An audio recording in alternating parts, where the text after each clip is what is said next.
To say my name is Akim, you have to say nga kerteng Akim. Because it's like I ask you, kumno pi kerteng, what is your name? Kumno Pi kerteng. pi Teng. Means what is your name? Kumno pi kerteng, what is your name? Nga kerteng gaps. Nga kerteng gaps. Nga kerteng Akim. Kim. Okay. So I'm going for you to say my name is.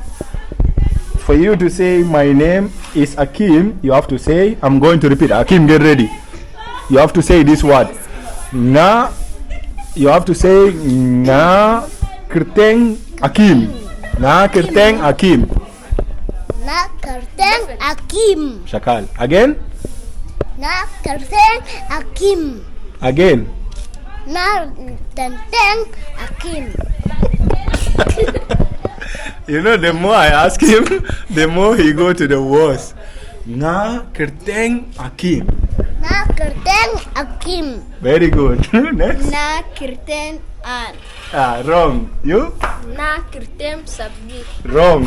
You're saying na, not na. Nga. Nga kerteng. Nga. Akim said properly. So Akim is having 2 points. You all having 1. You have 1, you have 0.